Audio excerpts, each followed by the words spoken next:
আজ আপনাদের কাছে নিয়ে চলে এসেছি আর মাছের একটি অসাধারণ রেসিপি। যখন মাছের ঝোল ঝাল খেতে খেতে আমরা বোর হয়ে যাই, তখন এরকম একটা রেসিপি পাতে থাকলে খাওয়াটা কিন্তু ভালোই হয়। নিয়েছি বেশ কিছুটা আর মাছ, তাতে পরিমাণ মতো লবণ, হলুদ আর সর্ষের তেল দিয়ে মেখে নিয়েছি। আর নিয়েছি ছোটো সাইজের দুটো পেঁয়াজ, 1 চামচ জিরে ধনে বাটা, একটুখানি আদা আর 2 কোয়া রসুন বাটা, আর নিয়েছি 6-7খানা কিশমিশ বাটা। এবার মিক্সিং জারে একটা ছোটো সাইজের পেঁয়াজ, টমেটো আর পরিমাণ মতো কাঁচা লঙ্কা আমি বেটে নেব।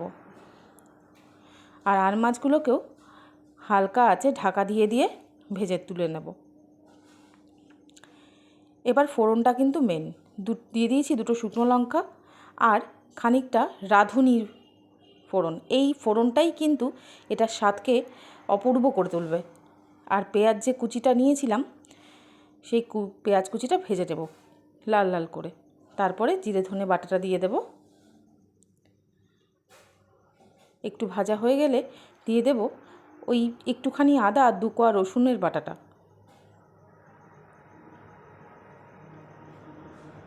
এবার এটাকেও ভালো করে কষিয়ে নিয়ে ওই যে পেস্ট করে রেখেছিলাম লঙ্কা, পেঁয়াজ আর টমেটো, সেটাও দিয়ে দেব। তারপরে স্বাদ মতো নুন, হলুদ আর একটুখানি চিনিও দিয়ে নেব। এবার এটাকে ভালো করে কষিয়ে দিয়ে দেব কিশমিশ বাটাটা, আর দিয়ে দিব 2 চামচ টক দই আমি ফেটিয়ে রেখেছিলাম ভালো করে, এবং সেই ফেটানো টক দইটাও এর মধ্যে দিয়ে দেব। এবার এটাকে ভালো করে কষে গরম জল দিয়ে দেব।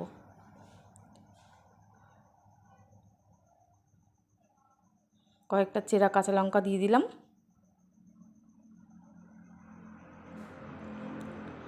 এবার মাছগুলো দিয়ে দেব।